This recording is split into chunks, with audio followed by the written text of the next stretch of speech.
Hi there. You have probably seen the differentiation of maker and taker trades when looking at the fee table of your crypto exchange. And most of the times, maker trades are significantly cheaper than taker trades. So today we're going to have a look at what is the difference between maker and taker trades and which types of orders actually qualify for each. After looking at the theoretical concept, we will showcase this with some actual trades. Secondly, we want to understand why there is a difference in the pricing between maker and taker trades. And third, we are going to have a look at how you can actually put this understanding into your favor in order to increase your trading profitability. So without further ado, let's jump right into it. If you're coming from a different trading market, such as Forex or commodity trading, or are completely new to trading, the differentiation of maker versus taker in the crypto market may not be familiar to you. A trade execution as maker or taker describes whether you're making liquidity for the market or whether you're taking liquidity from the market. For a trade to be executed, there needs to be a market maker and a market taker. Still confusing? Let's break it down step by step. As a maker, you're giving liquidity to the market by specifying that you would buy or sell a certain amount of the asset for a specified price. You're making the liquidity. The position is not immediately executed, only when someone else is willing to trade with you at that price level. In a way, as a maker, you're enabling others to immediately execute their trade as a taker, as they can choose to buy or sell the asset at your specified price. On the other hand, as a taker, you are taking liquidity from the market by directly executing your order. In order to see the current limit orders in the market, you will have to have a look at the order book. Let's put it in more practical terms, and I'm going to show you an example in my own trading account in a minute. There are two overall order types in trading: a market order and a limit order. In a market order, your trade will be executed directly at the best available price. While for a limit order, you specify which price you would be willing to buy or sell a certain amount of assets. You can see where I'm pointing at. Simply put, a market order will create a taker trade. You are taking liquidity from the market, while a successfully executed limit order creates a maker trade. You provided liquidity to the market by specifying a price and amount of assets you would be willing to trade, and someone else took your liquidity off the market by filling your order. Both order types have their upside and downsides, but let's first of all have a look at an example in my trading account. I am logged into Bybit here right now and have the Ethereum USDT futures contract open. As you can see on the right side here, we have the order book. Recalling what we said earlier, the order book shows the liquidity that is in the market. So all those entries which you can see here with the specified price and quantity is the sum of limit orders in the market at the respective price levels. Looking even a little bit more to the right, you can see the trade input mask. And here you can also already see the order type which we can choose: limit or market order. For the limit order, you can see that we have to specify the price and quantity of our trade in order to position that order in the market and create the liquidity. The order will only be executed in case there is someone else that is willing to trade with us at this price. If we click on the market order, you can see that we only have to specify the quantity, no price, because the order will be executed right away at the best available price. The best available price is a bit tricky. Looking into the order book, we can see how much liquidity there is at the different price points. If we were to execute a large order, let's say 1,000 Ethereum, you can see that we wouldn't be able to get the current market price because there is not enough liquidity in the market for that. A market order will take the liquidity from the order book of higher price levels until the whole 1,000 Ethereum will be filled, which will lead to a slightly worse executed average price compared to the current market price. Let's do a quick example though. We go back to limit order and try to get into the market. just for showcasing, let's buy 0.1 Ethereum with 100 times leverage. We place our price we would be willing to pay just below the current market price, so hopefully it will be executed quite quickly for this example.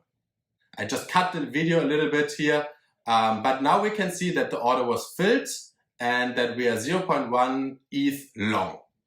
Let's now close the order with a market order, hence taking liquidity off the market. We click on market again, enter our quantity and close the order. As you can see, the order was executed right away. Because the order was so small, there's also pretty much no slippage. Now let's actually quickly look at the trade history to understand again what just happened. We see that we performed the Ethereum USDT trade of 0.1 ETH. Our first trade was executed as a limit order and our second trade was executed as a market order. You can also directly see the fee effect. For our limit order, we paid a fee of 0.01% of our order value, while for the market order, we paid 0.06% of our order value. This seems like very small numbers, and it is because this was just a tiny little example trade. However, imagine you are having a couple of $1,000 on your account and trade with 100 times leverage. Let's say your trade size is $100,000. If you do 5 round turns a day, so in total 10 trades with opening and closing the trade, that is 1 million total volume for the day. Paying 0.06% as taker on $1 million a day is actually $600 in fees in just 1 day. While for 0.01% maker fees, it would have only been $100. The fee levels among the exchanges differ widely though, and are very hard to compare because of the different tier requirements at each exchange. That's why we have developed Dr. Fee. Let's go to the manual data insert part of Dr. Fee. And if we type in the $1 million futures volume a day, or let's say 20 million a month of our example just now, assume we have 100% taker trades, $10,000 on the account and do not hold any native exchange token, we can see exactly how much fees we would pay in this scenario at all the major exchanges. We click next and I'll skip the email part here for you. At Bybit, in this scenario, the trader would pay $120,000 in trading fees for the whole year. While at Kraken, for example, the trader would have only paid $48,000 or 60% less. At OKX or Bitfinex, the trader would have paid even more though. So how would the situation be if we would have executed all trades as a maker instead of a taker?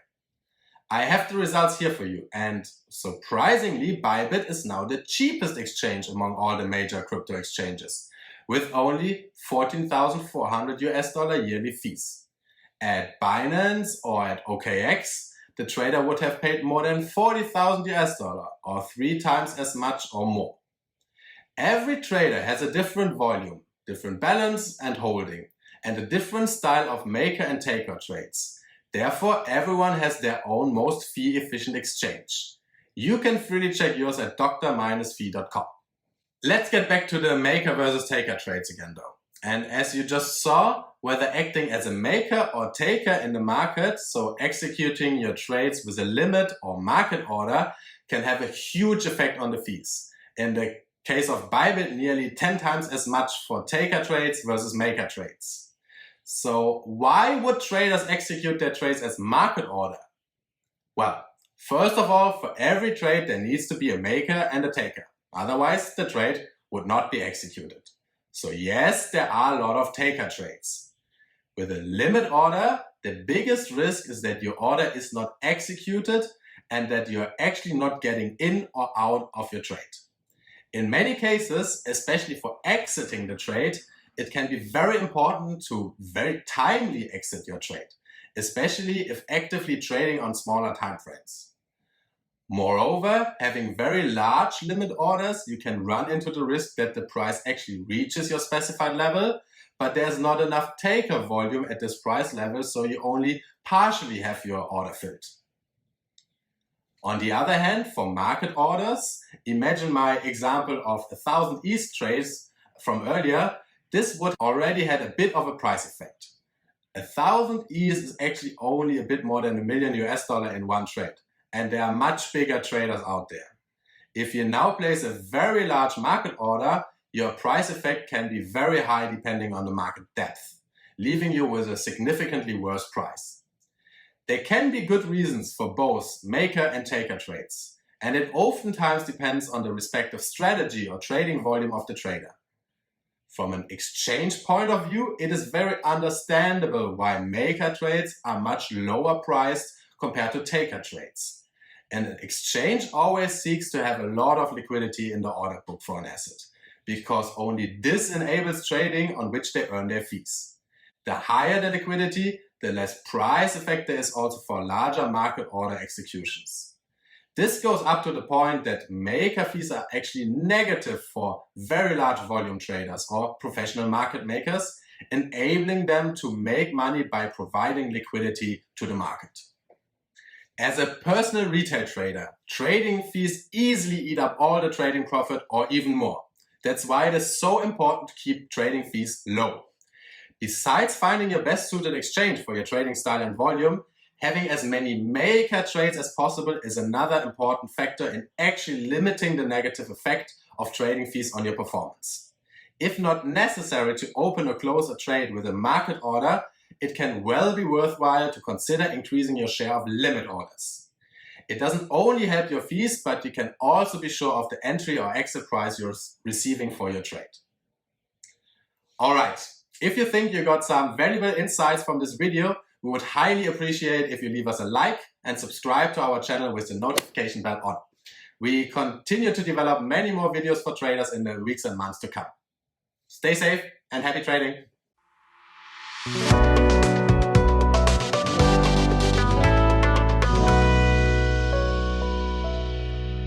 Please be aware that we at Dr. Fee are no financial advisor. This video is for entertainment purpose only.